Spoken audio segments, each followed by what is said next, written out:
Hello, my name is Pastor Andy Schreier from Redeemer Lutheran Church. Siempre has hecho lo que has querido. That's what my Mexican mother-in-law always says to my father-in-law, laughing.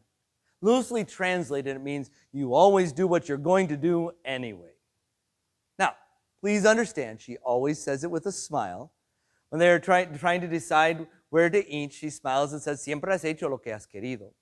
When they disagree about how best to handle a problem in their family business, she winks and says, Siempre has hecho lo que has querido.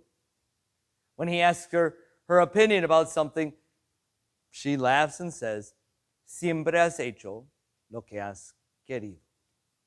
You always do what you're going to do anyway.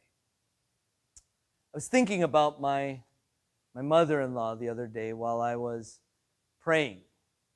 I was asking God for help with a problem in my life. But then I thought about it. God already knew I needed help.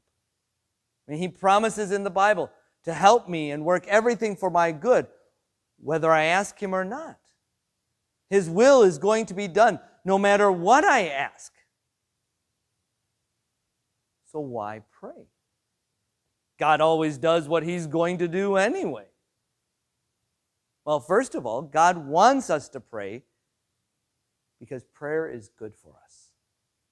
Prayer points our eyes upward and helps us remember where our help truly comes from. Prayer presents us with the opportunity to show our trust in God and our loving concern for others. God also wants us to pray because He loves hearing from us. In the Old Testament, when believers gathered in the temple courts for the morning and evening sacrifices, the priest would enter the temple as the people knelt down outside to pray. And he would lay down on the floor of the temple, offering up prayers on behalf of God's people. And as he did, he would burn incense on the altar of incense. And the sweet-smelling smoke rising from the temple symbolized the people's prayers rising to God.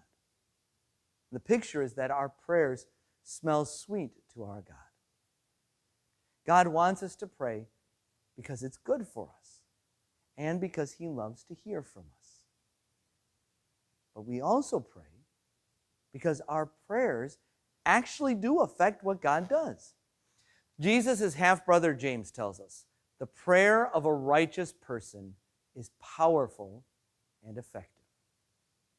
Though it is true that God always does what He is going to do anyway, though God's will is always done, though He has all things planned out for our good, His plans and will include the influence of our prayers. I mean, yes, God has planned ahead of time how He will work in our lives, but His plans include the prayers He knows we are going to offer. You see, your prayers do affect what God does.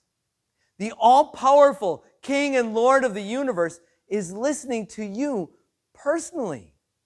Your words influence what He does. I mean, yes, God's will is always done. No, He will not always do what you ask because what you ask isn't always for your good. But your prayers and petitions do make a difference. Your life, the lives of others, all of time and history are affected by what you say to God in prayer. Never underestimate the power and privilege of prayer. Talk to God every day. Ask Him to help you. Pray for others. God promises that your prayers are powerful and effective.